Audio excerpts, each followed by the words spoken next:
This is a narrated article titled WWE SmackDown Back to USA, Julia Hart's Chance. Rampage is watchable. The Cool Check-In. If you didn't get a chance to read last week's debut of The Cool Check-In, we put it up in narrated form in the free Fight Game Media podcast feed. This week was a heavy week for WWE business. On Thursday, they announced talent cuts on top of WWE office cuts last week. They also announced a new home for WWE SmackDown, which on the face is a step down from their old home. Header, WWE SmackDown heads back to the USA Network. Nick Khan had previously stated that he expected WWE's rights fees to be 1.5x of their last deal. Mark Shapiro took a slight step back on Matt Bellany's podcast by saying they expected 1.4 to 1.5x. With SmackDown's new deal with USA, it's about 1.4x, and the market reacted negatively.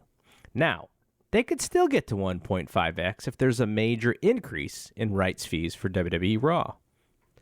Seeing as major sports are trying to get back to broadcast television rather than solely relying on cable these days because of cord cutting, I was probably a little too hopeful that if SmackDown moved, it would be to somewhere that had just as many eyeballs, such as ABC or NBC proper. But that was probably a bit of a pipe dream for the same reason that Fox didn't re-up them.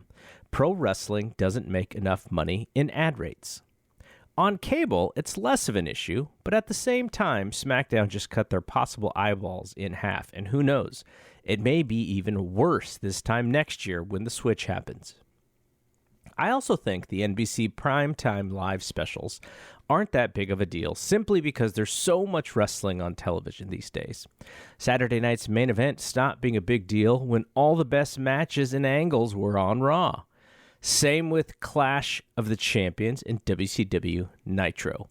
They may be able to call in the big guns for primetime specials, such as The Rock or Stone Cold Steve Austin, or any possible celebrities that they're currently working with, but it can't mean too much considering they were just on broadcast television in primetime for SmackDown's last run, and we saw what those numbers were when they called in the big guns. Good, but not college football or NFL good. There is some intrigue in the day of the week USA planned to run SmackDown. Friday night is a bad night for television in general, and especially on cable for as much money as NBC Universal is paying for SmackDown.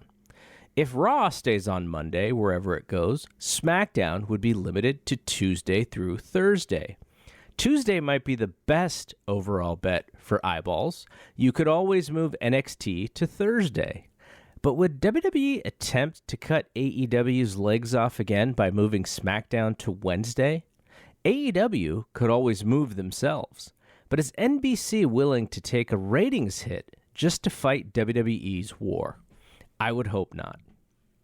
By the way, if it sounds like I'm against cable, that's not it at all. It's just not the type of deal most expected and feels like a step backward. But there's another interesting caveat to this that I've only seen Ben Thompson from Stratechery bring up. In a recent newsletter, when discussing Max's new BR Sports tier, he wrote, quote, "Keep in mind that the real moneymaker for Fox is retransmission fees for Fox and affiliate fees, primarily for Fox News. Retransmission fees don't exist if viewers use an antenna. And Fox News is the epitome of a channel that captures affiliate fees from the entire bundle base because its fans will change their TV service to get it.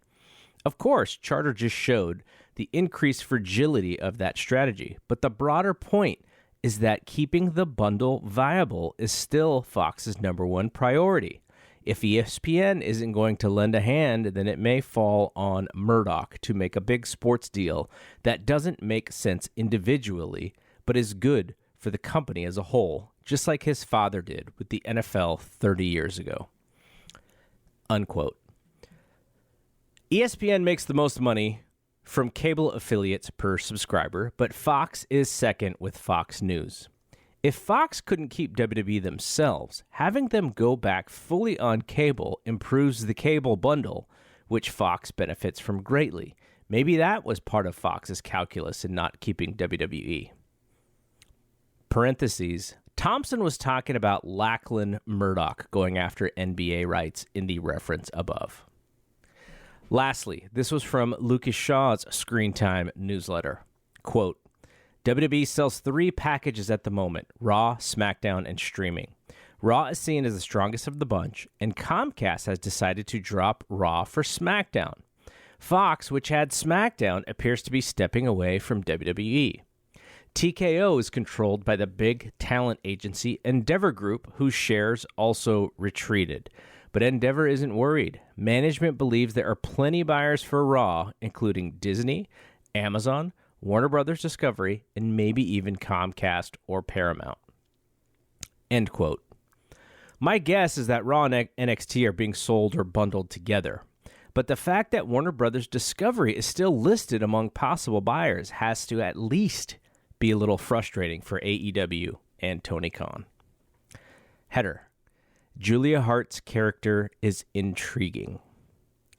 House of Black isn't doing much now that they don't have the trios titles anymore. Well, except for Julia Hart. She has a match on Sunday against TBS champion Chris Statlander in the first ever Wrestle Dream. With some foresight, Hart should have had this title shot more toward the end of the year rather than this weekend. She has a lot of things going for her right now. Her presence finally feels special, and her mannerisms are patient, yet forceful and meaningful. But when she gets in the ring with Statlander, my fear is that everything she's doing well right now kind of goes out the window. Statlander's style doesn't necessarily bode well for the current slow style Hart wrestles. But also, Hart shouldn't just be another number. Her character is still in the early stages, and based off how improved it is, it should be cared for, not fed to the champ right now. She should be wrestling every Wednesday against a babyface who is beneath her and winning in deliberate fashion. Then, when she faces the champ, there's some intrigue that she may have a chance to win. Some hardcore AEW fans might have an issue with that statement and say she hasn't lost in a long time, and the announcers are actually bringing this up now. What I'd say back is that they weren't actively pushing her until now. Her previous wins were kind of meaningless in the big picture. She should have been wrestling on Dynamite Weekly if the goal was for her to get this title shot. While Toni Storm, Britt Baker, and the Outcasts are set near the top of the card, my eyes are on what Hart can do to take it to the next level. Header. Rampage is watchable? I'll be honest here and say that I didn't mind when AEW Rampage was skippable because it just meant one less hour of wrestling for me to pay attention to. It's weird because I watch wrestling now so differently than when I was younger. I see almost everything as a piece of content that I have to absorb, comprehend, and have an opinion on in a very small time frame. I would consider it similar to a beat writer for a specific sport who might be writing his or her story while the game is still going on. That person isn't necessarily watching the game for enjoyment. They're watching it for perspective and to form an opinion. And when Rampage was pretty much just enhancement matches with no real connection to Dynamite, I wouldn't even bother because I didn't need to have an opinion about it. But that might be changing. For the last 2 weeks, it seems that Rampage now has some connective tissue to both AEW Dynamite and AEW Collision. I think it's better for the overall company to have 3 shows that are meaningful to the audience when it comes to stories. However, the idea that 5 hours of first-run TV is must-watch is intimidating. Some like the fact that Rampage was kind of on its own island because if they missed it, no biggie. Now if you miss it, you may miss something. If it helps the continuity of the shows and helps set up meaningful stipulations for matches, I'm all for having Rampage back to being meaningful and watchable. Support Fight Game Media by going to the Patreon at patreon.com/fightgamemedia. You can also go to fightgamemedia.com where this article exists.